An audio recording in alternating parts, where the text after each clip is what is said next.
in all its forms, has many uses in the modern day world. But what can you do when something as horrific as war takes place? Russian forces. The Kremlin, a Russian airstrike. Russia overnight launched its long-anticipated attack on Ukraine. An unprovoked war in Europe is now underway. Many would think to drop their pencils, instruments, and stay silent, watching in horror. But having artistic capabilities allows us to do much more than that. In our history, anti-war organizations have commissioned artists to demonstrate the horror of war, to undercut material support for it. Of course, many artists have also independently produced art to speak out for peace. Yet unfortunately, as we speak out against war, the aggressors, who have their own sick political agenda to achieve, will spin any narrative they can in their own favor to promote the war.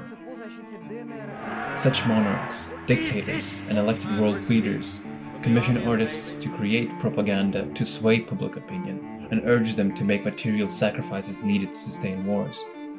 Even with the current conflict between Russia and Ukraine, Russian citizens and soldiers who are pro-war have made their own insignia in support of this horrid thing. However, especially in modern times, art is used to motivate people who are in the midst of the war, to raise their morale, to help them stay strong, which is what we're seeing most of from the whole world.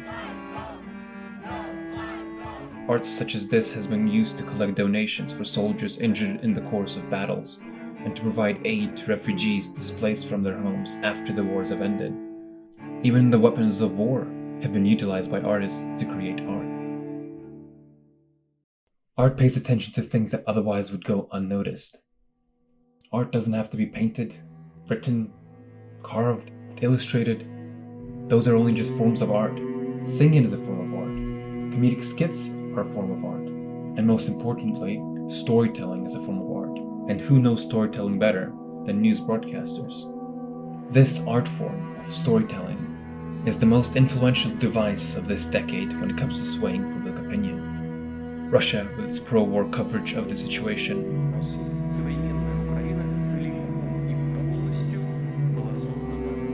and the allied countries with our anti-war coverage. By Russia's full-scale invasion with attacks across Ukraine, which is the size of Texas. At this point, there are thousands upon thousands of videos online depicting the horrors of what is happening there, as well as evidence-based discussions on what, why, and how things happen and are going to happen. All of these videos are a form of storytelling, an art form that instills emotion and reactions within its audience.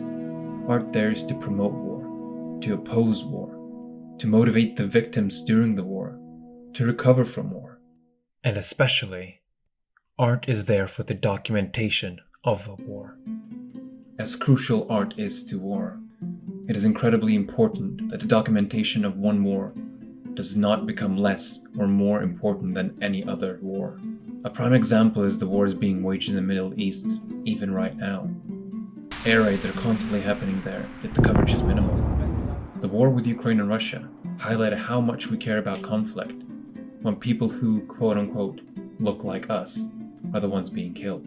This is not a developing third world nation. This is Europe. These are prosperous middle-class people. These are not people trying to get away from areas in North Africa. They look like any European family that you would live next door to. It shouldn't be like that. No country should have war be the expected circumstance of it. Nevertheless, this video form of art, which can be accessible to anyone at any age, is the biggest weapon we the masses possess, especially when it comes to war. Document what is happening.